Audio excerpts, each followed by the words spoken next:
May their soul rest in peace. Amen. Amen. Okay. Now, once again, welcome to Ascend Manso Slave Markets. According to the history we learned about the slave trade, we have a lot of slave markets in Ghana or in Africa. But the effective ones is only two. One located at the north, we call the Salaga Slave Market, and one also located at the south, that is Ascend Manso Slave Market here. From the first half of 15th century, people from New World decide to visit Guinea Coast. So in the year 1471, those people peacefully arrived at a particular place called the Almine. Now I'm talking to you, you call the Elmina. They took their destination there, built a house, and named it Fort. So from the beginning, it started from barter trade, exchange of goods. Okay. During that era, we have a lot of goods here, diamond, bauxite, a lot. And those people also came here with a lot of goods like cider, milk, mirror, sugar, a lot of things. So from the beginning, it started from barter trade. And as time goes on, it changed to become slave trade. So some of them moved from here up to the northern parts, captured a lot of them, bought some of them also from their biological parents. So all the way from northern parts up to here, it's about 700 miles, 7 good months, walking barefooted, both naked, with chains and sandals. How many miles again? 700 miles. 700 miles. Yeah, 7 Wow. good months. Wow. 7 months. Yeah, walking barefooted, both naked, with Walking chains barefooted and naked with chains and shackles. and shackles. And not all of them survived. During that era, it was a virgin forest. So it contained a lot of wild animals like lion, leopard, and so on, poisonous stone. So all the way from that area up to here, not all of them survived. Some of them stepped on poisonous stones, and some of them also tagged by wild animals like lion or the leopard.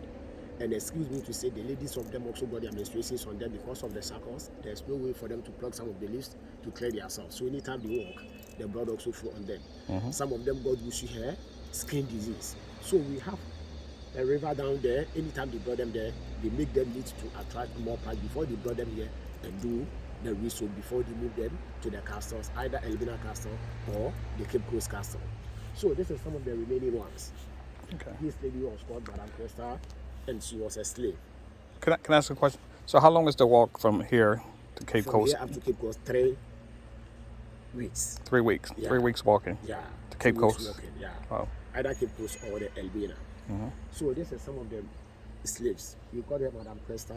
She was a slave, taking her from here, walking barefooted, both naked, to the gate of no return, and from there she peacefully arrived in Jamaica. But over there, this lady met some people who already knew them by the way the slave master treated them.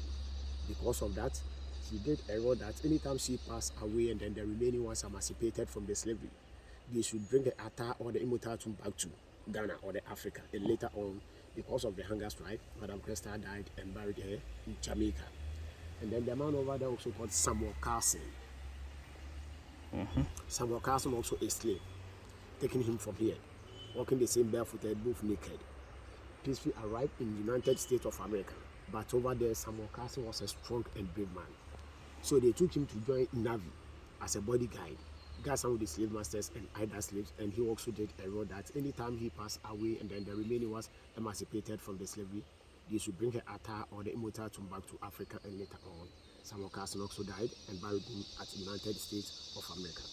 And you see, the Great British abolished slave trade in 1833. So the time they emancipated from the slavery, because of the road these two people did, they brought the tools of Madame Cresta all the way from Jamaica to arrive Kotoka International Airport, and then the tools of Samuel Carson all the way from the United States of America to arrive the same Kotoka International Airport. But over there, the people remember in the holding process. So they put the tools in a small casket inside a small canoe and ride them on the sea through the door of no return at Elmina Castle. So for the time the tombs enter the gate, they change the door to become the door of return. The door of return, and from there continue carrying them again through the gate of no return at Cape Coast Castle, and from there they brought the tomb back to this community. So these two people we came here 31st July 1998. 1998. So every 1st August we have a Pana Fest here, or a festival here named Emancipation Day. We use that festival to remember those who struggled for us before we emancipated from the slavery. So that's the story we have here. And we have pictures on the wall too. We call them freedom fighters. And this is some of the guys who struggled for us before we emancipated from the slavery.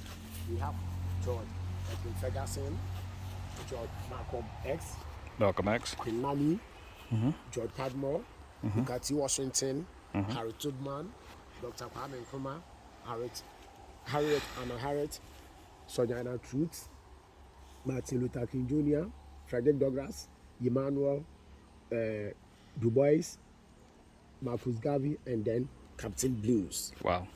These are some of the people they struggled for us before we emancipated from the slavery.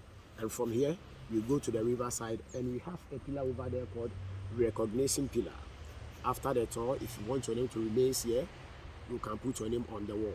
But before that, the person is supposed to pay $20 or 100 cedis in our currency before we can allow him or her to put his name on the wall.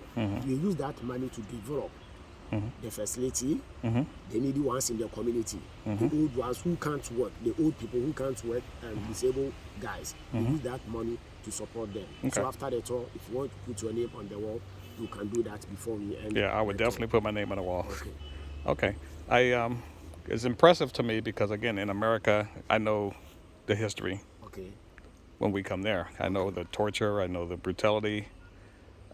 The names you mentioned on the wall, most of the The people I freedom know. fighters. You are talking about the freedom fighter. You know some The of freedom fighters, yeah. Okay. Freedom fighters and others. There's lots of people who fought for the struggle. Yeah, they So fought it's for interesting. emancipation. Right, so it's interesting to come to Ghana, and there's definitely a connection Okay. between some of the leaders here who fought for the independence and the ones in America who fought, and a clear recognition of everybody. So I appreciate learning that. So Thank let's you. continue our talk.